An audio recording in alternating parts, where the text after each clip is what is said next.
Okay.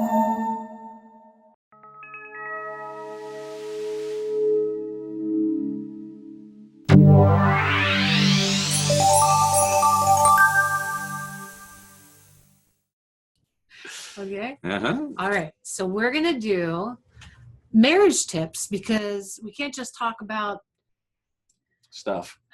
other stuff all the time. Sometimes we talk about other things that are equally as important. So you also have a relationship that you're managing, right? You have somebody sitting next to you that you love.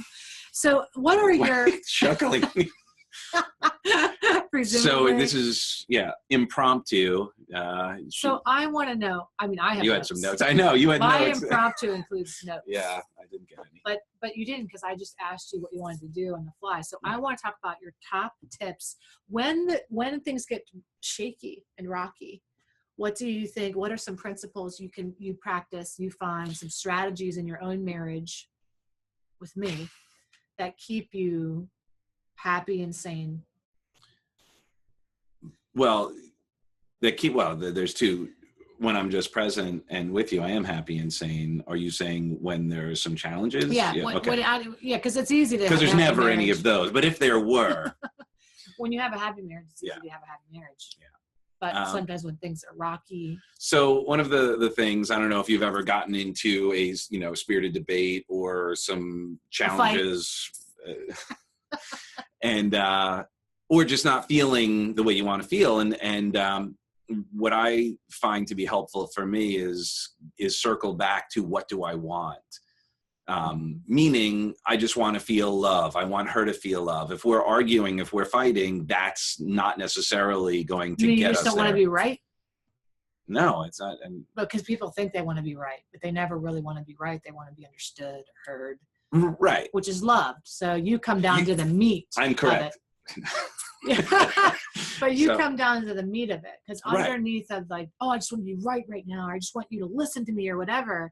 Not that you do that, but people do that. Underneath of all of that is then I'll feel loved or understood, or right. But also at the same time, whatever is going on in that moment, even if you may not hear me and you may not understand me or what have you, what I really then look to is what do I want from us? And it's that love. It's that put myself back into that, because whatever I'm doing is not working. To yell at anybody, to say, listen to me, it doesn't work. I can't imagine.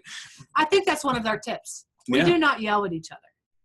I know that sounds very, very simple or kind of silly to some people, but we don't yell at each other. Now, in fairness, it's not in our rules, meaning for some people, yelling is a way they do express themselves, and that's the challenge. If you have a yeller, sometimes people, that's one of the ways they think. But you gotta tame that yelling. Yeah, absolutely. Yelling at somebody is terrible, and so we don't. We try to just collect our thoughts, whatever. But yelling louder is not going to get somebody to hear your point.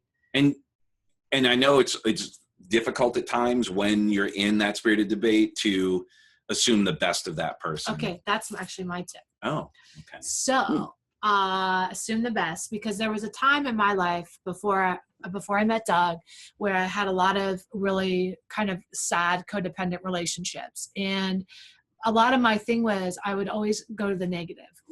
Something would happen, be wrong. I would immediately think, oh my God, that's it. They don't want to be with me. They're cheating on me. I mean, I was really, really bad when it came to assuming the worst about people. And of course, because I was in that mind frame, I sought out people who would prove me right. Yeah, seek and ye shall find. Sure. So when I'm with Doug, and when I first got with him, this started to become like the new practice, assume the best. I remember the first time it came up in our relationship when we were in the middle of a conversation, and I wanted him to give me the answers really quickly or tell me what he was thinking right away. And if he wasn't really being able to articulate right away, I thought that was a signal that he was inauthentic, or he didn't really know how he felt or whatever. And there was a time that he sat me down. He said, listen, what if you just assumed that I was awkward, and it took me a minute to calm and be able to think about what I wanted to say, and I wasn't calculating. I was gathering my feelings so that I could. I was going kinesthetic. So that I could express them to you in the best possible way, and so that started the shift for me. I was like, wow, okay, Yeah. And then after the baby had come, when I was pregnant, after I delivered, and I had these hormones were crazy, making me nuts, making me like You need really more nuts. more nuts. Exactly. Another thing is accept your partner's qualities, including their bananas and pajamas. Yeah. But I would feel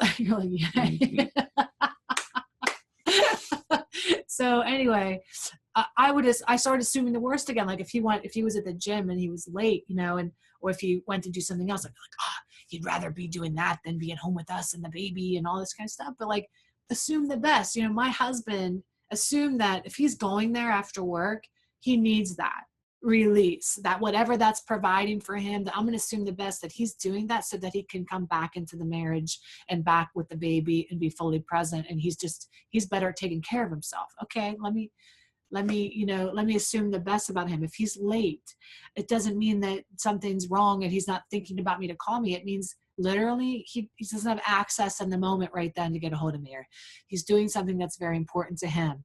Assuming the best and not minimizing me, by the way. Assuming the best about somebody else isn't like being delusional. My husband really is doing the best. My husband really is, because I married somebody on character. So I can assume the best about him. Well, and then to we use piggyback and dovetail. I'm trying to figure out another one to go on that. To dovetail. So the other thing that also, I guess, in this, and is something that I really, at first, I didn't say I struggled with, but it was so alien to, but so important, is Heidi tells me what she wants and what she needs. Like, she lets me know. And sometimes, when you first start getting that, you're like, you don't know how to respond, because most times you don't get kind of directly, here's what I need and here's why. But now it's such a gift, because then it's like, oh, cool. I don't have to like figure it out. I don't have to go, right. Because what she's really telling me is some of her love language directly in this moment. Here's what I need. She'll say, can you think of a time, honey, I did that. You have said, you've got, sometimes we all do this, sometimes not come right out and say, we say, honey, could you come home and not go to the gym tonight? I'd really appreciate you. I do say that. Yeah. Oh, I say it. I'm overwhelmed. Right. No, sometimes but sometimes I say, I'll remind you, are you going to the gym tonight? Yeah. Oh, do you not want me to go? Instead of, but yeah, when you really need it, you do come right out and say it. And when you kind of need it, you ask in a way with, which is normal. We all do things like that. So I'm going to give you the perfect example of how our marriage stays really well. You've seen it demonstrated throughout this entire video. When I say something that's maybe a little critical, or Doug would say something a little critical, we always find a way to gently say it to each other. We find a way to help each other be right. We find a way to kind of protect each other's heart and our feelings. And, if that's softening something's edges, or trying to be a little more understanding, or laughing about something and kind of having a shared sense of humor about it.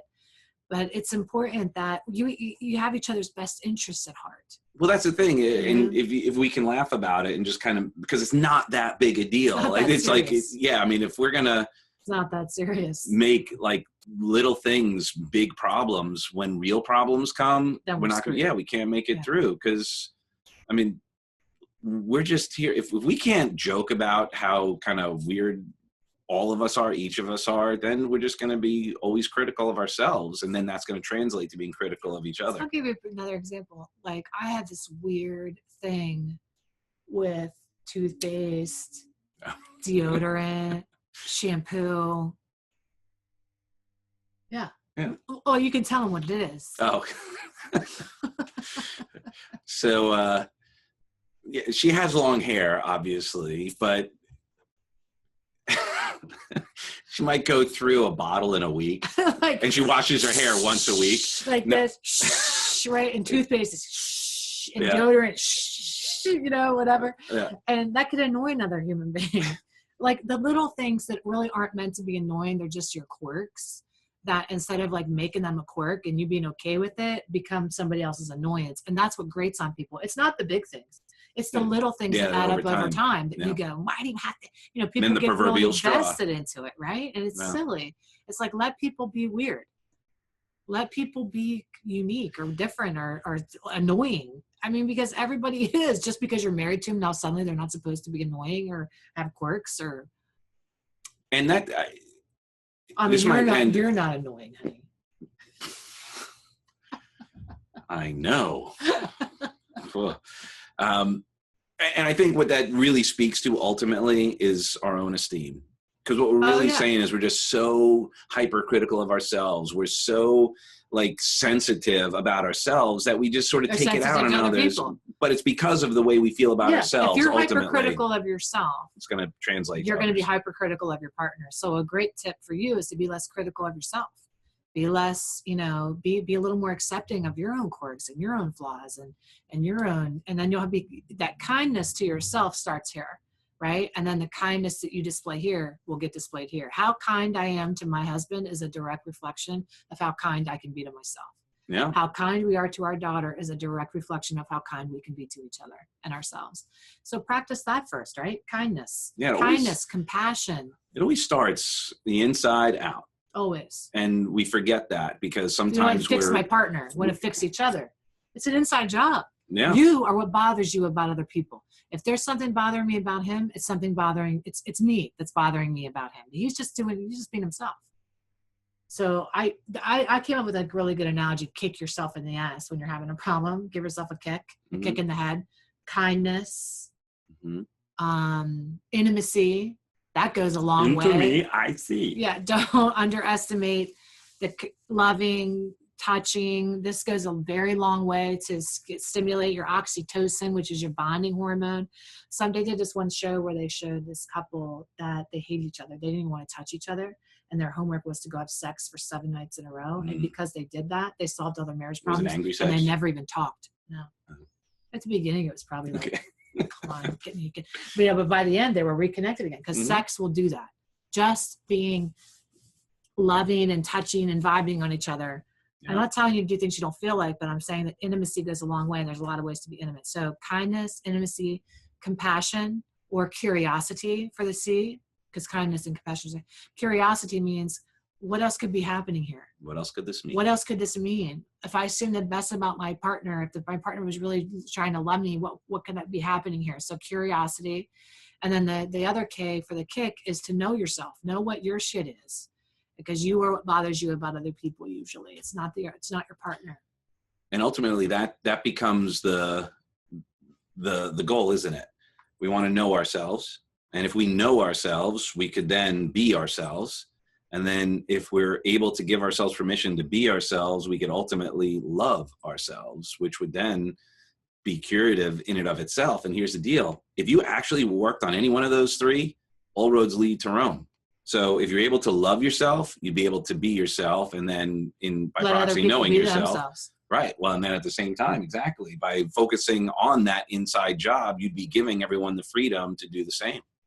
So anyway, a little bit of a longer video today on some that was multiple tips. That was a lot in there. That's a lot of tips. There's an acronym. There was some I know. There was some dovetailing, some piggybacks, some acronyms.